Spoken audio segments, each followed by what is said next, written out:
जय श्री कृष्ण, जय श्री राधे। दर्शकों, हमारा विशेष कार्यक्रम ऋषि पंचमी। कब है ऋषि पंचमी और कैसे करें ऋषि पंचमी का व्रत और उद्यापन, बात करते हैं। आओ जानते हैं। दर्शकों को बताना चाहूँगा कि हिंदी पंचांग के अनुसार भाद्रपद शुक्ल पक्ष की पंचमी को ऋषि पंचमी कहते हैं।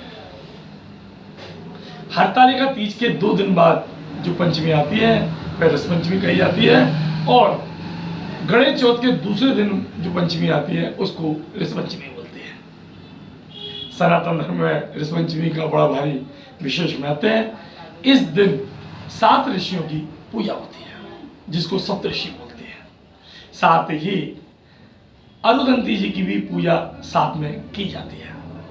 दर्शकों, यह बताना चाहूँगा कि जाने अनजाने में महिलाओं से जो गलतियाँ होती हैं, जो रसोई घर में आशौच छुआछूत होती है, उसके कारण दोष को मिटाने के लिए ऋषि पंचमी का पूजन किया जाता है। अगर हम ग्रह गोचर की स्थिति को देखें और पंचांग की स्थिति को देखें तो ऋषि पंचमी का शुभ मुहूर्त अब के 11 सितंबर 2021 को सुबह 6:07 से शुरू होकर और अगले दिन 12 सितंबर को 6:07 तक रहेगा। ऋषि पंचमी के दिन पूरा दिन शुभ माना गया है। पंचांग को पुनः देखें तो ऋषि पंचमी के दिन पारंपरिक रूप से ऋषि पूजा की जाती है। इस ऋषि पूजा में सप्त ऋषियों की पूजा का विशेष महत्व है। इन 7 ऋषियों की अगर हम बात करें, वह कौन से ऐसे ऋषि हैं जिनकी हम पूजा करें, अर्चन करें, उनका फल का भोग लगाएं और उनका अनुष्ठान कैसे करें। दर्शकों, बताना चाहूँगा कि 7 ऋषि, पहले ऋषि की बात करें तो पहले ऋषि आते हैं कश्यप ऋषि, दूसरे ऋषि आते हैं आत्रेय ऋषि, तीसरे ऋषि की बात करते हैं तो भारद्वाज ऋषि, चौथे ऋषि आते हैं विश्वामित्र ऋषि, 5वें ऋषि आते हैं गौतम ऋषि, 6ठे ऋषि आते हैं जमदग्नि ऋषि और 7वें ऋषि आते हैं वशिष्ठ ऋषि। इन 7 ऋषि की जो है पूजा की जाती है। और पूजा का क्रम जो रहता है, दर्शकों को बताना चाहूँगा कि आप अपने घर परिवार में किसी योग्य आचार्य को बुलाकर इस ऋषि पंचमी का पूजन एवं अर्चन, कथा और उद्यापन भी आप कर सकते हैं।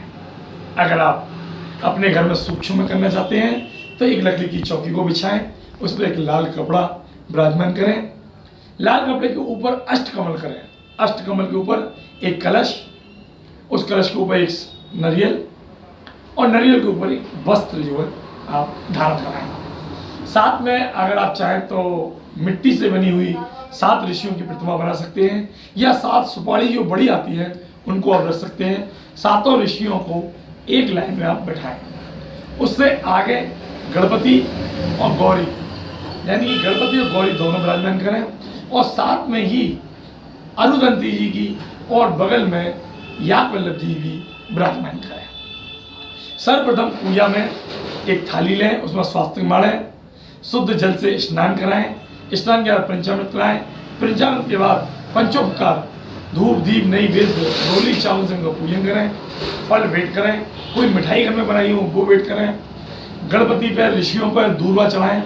साथ में दान की वस्तु हैं, ऋषियों को धोती उपरना, कलश, पैर में चट्टी, यज्ञोपवीत, फल, कंठीमाला, इन सब वस्तुओं का, आसन, इन वस्तुओं का दान करें। दान करने के बाद 7 ऋषियों को एक जोड़े से और 7 ऋषियों को ब्राह्मण भोजन कराएं। अगर हो सके तो एक दिन फलाहार कराएं, दूसरे दिन भोजन कराएं, या अगर उसी दिन आप करना चाहते हैं तो उससे पहले समा की खीर का भोग लगाएं, और पूजन के पश्चात हवन इत्यादि के बाद आप एक बार ब्राह्मणों को समा की खीर का प्रसाद दें और तत्पश्चात जो है उनको पूर्ण ब्राह्मण भोजन कराएं।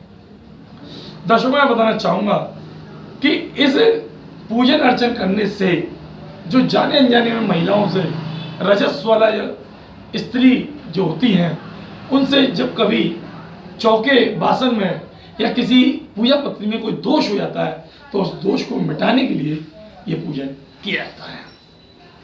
तो दर्शकों, ये थी एक छोटी सी जानकारी।